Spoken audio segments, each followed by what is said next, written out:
Last time you saw this thing, it was in the garage. It was not running. So I started.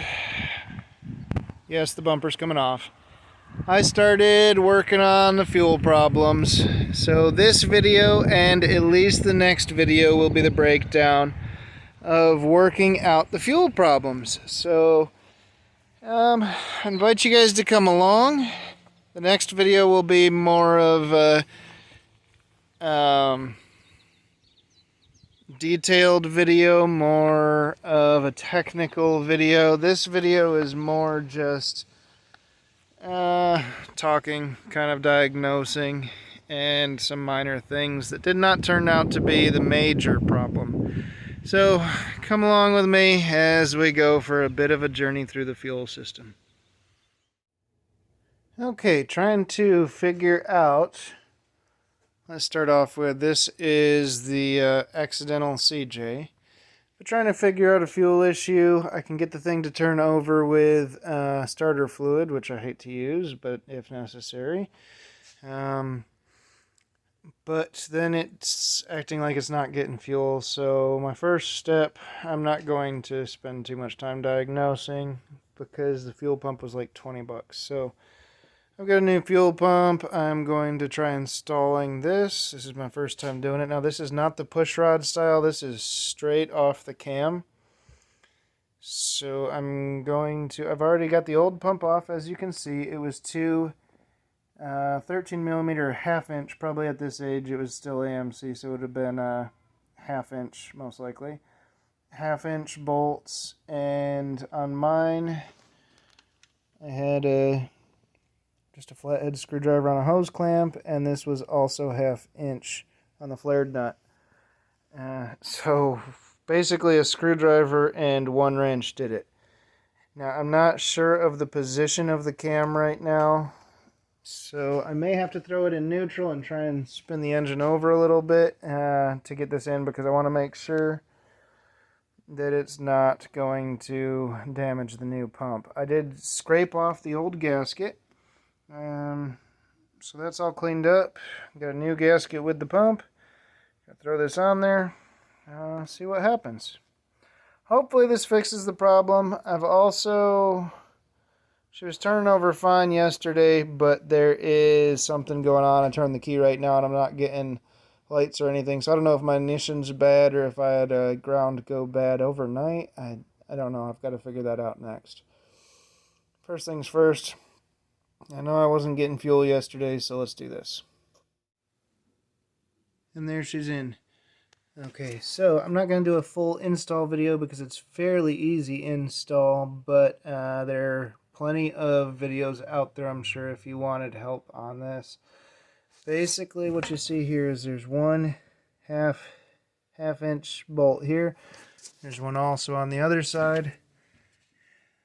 This flared nut here. And that hose clamp there, and that is all there is to it. You want to make sure that the lever is on the correct side of the cam, or if you've got a push rod, push the rod up, cover it in some grease, maybe white lithium grease of some sort, or any grease of a sort, a nice thick grease, and push it up. That'll hold it long enough to get the rod in there. And then put it back together. So mechanical pump is pretty straightforward. I hope to eventually replace this with an electronic fuel pump, maybe bolt something to a firewall or a wheel well. But for now, this was a really quick fix on fuel, if the fuel is the problem. So next thing, I need to figure out why my ignition switch does not seem to be doing anything. Back at it. Well, you may be able to see here, I've got it hooked up to a jump pack. If you watch this number, you'll see it goes down. At first I was ignoring the battery, thinking that I had another open circuit somewhere, because I had this thing hooked up to the trickle charger all night long. But that trickle charger has given me problems in the past where if it doesn't get a good connection, it just notices a fault or something and doesn't charge. I didn't look last night when I plugged it in to make sure that it was charging, so maybe it didn't charge all night. But I'd also hooked it up to this jump pack, and it's been a long time since I've used this jump pack, and I forgot to actually flip the switch to on. So when it was reading full, I just thought the battery was good, and I must have an open circuit somewhere. That's not the case. Now I have hooked it up to the jump pack, and this jump pack usually starts stuff pretty well. You see, now it's actually gone down to 67. This jump pack usually starts stuff pretty well, but I'm going to show you something here. When I bought this Jeep, it had a deep cycle battery in it. Now, you know those are made more for trolling motors, for anything that you're going to have a consistent slow drain on, not for something intense like starting an engine, especially a big old 1980 inline six. So that's a lot of strain on this battery, and I was turning it over a lot yesterday trying to get it to start.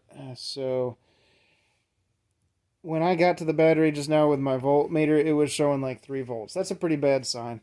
The fact that after hooking the jump pack up, it won't turn over, that's a pretty bad sign too. I think I'm going to end up having to replace this battery, which I should replace it with a non-deep cycle battery, an automotive battery, to make it right anyway. So that'll probably happen. This cable you see here is actually the battery cable. So it looks like someone at some point just threw in whatever battery they had, because that's the tie-down cable that actually bolts in right down there. And whoever did it didn't seem to care. So I've got to fix that. But the fuel pump's in, so I'm hoping that is my fix. And if it is, if I can get this thing started, well, then I guess we're on to the next thing. This is a major project vehicle. It will be torn down to the axles, to the engine. It's going to be torn down to nothing, basically, because I need to build a whole new frame for it, replace some body mounts to the body. But otherwise, in the meantime, if I can get it running just as a cruise to town, I live 5 miles from work, so if I can cruise to work in it once in a great while just to keep the fluids in there, I'll be happy for that, so it's not just sitting in my basement. If that fuel pump is not the case, it does appear we had fuel to that point, so I'm wondering then if it's in the carburetor, and honestly I know nothing about carburetors other than the general idea of what they do. There's a very basic understanding of how they work, but when I say basic, I do mean basic. So that should be fun if that's the case, and by fun I am being a little sarcastic. But I do actually enjoy learning this stuff, so we shall see. I think I'm going to pull this off now and check the voltage on that. Like I said, when I first got to it, it was 3 volts. Now it is showing 9 volts last I checked, so if I can get this up to like 12, 13, I'll hook the battery pack back up and maybe we can get it started. If I can do that, I'll pull it out of the garage and let her run for a while and charge that battery up.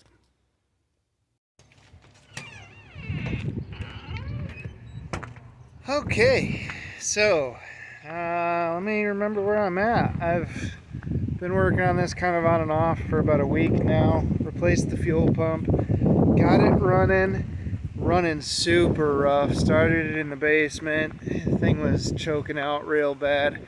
Ended up flooding our house with stinky gases and setting off smoke alarms and carbon monoxide detector and all sorts of stuff. But I got it outside. Was able to keep it running just enough to get it across the driveway. So the house is over there. I now have it over here with the tractor.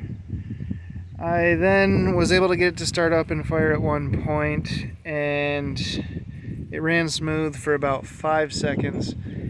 But at that point, it ended up running rough again, and I was able to get it running steadily enough that I was able to get outside and look in here, and that's when I realized there was gas just pouring out of every single seam of this carburetor. So I think the needle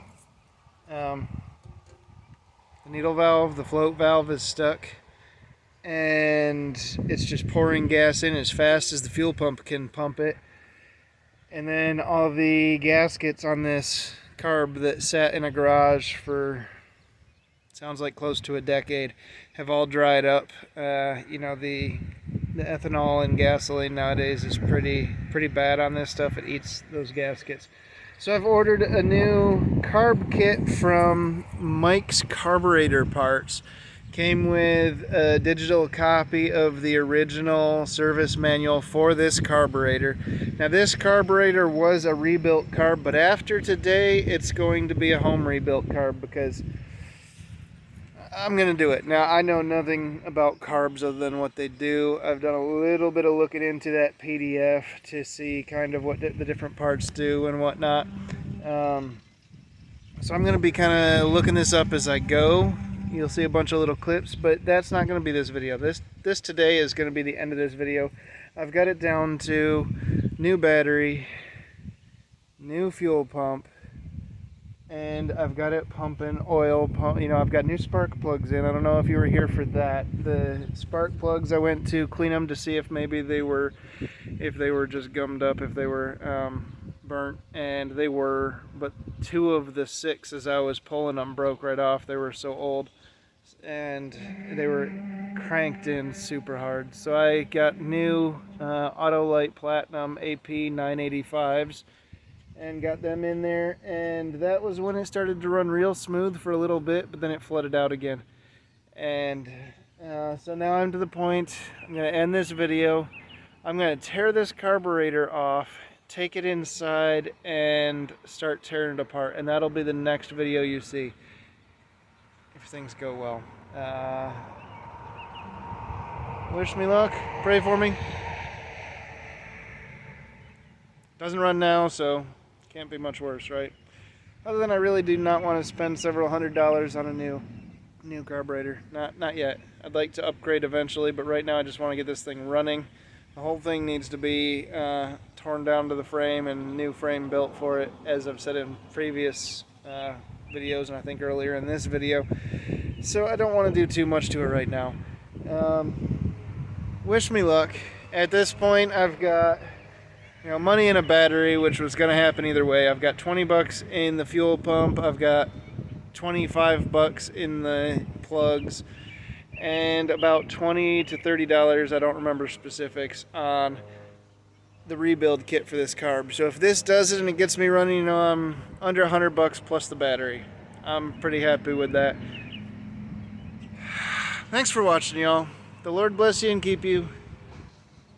Wait to see if I have another video. If it takes a while, maybe it's taken me a while to edit.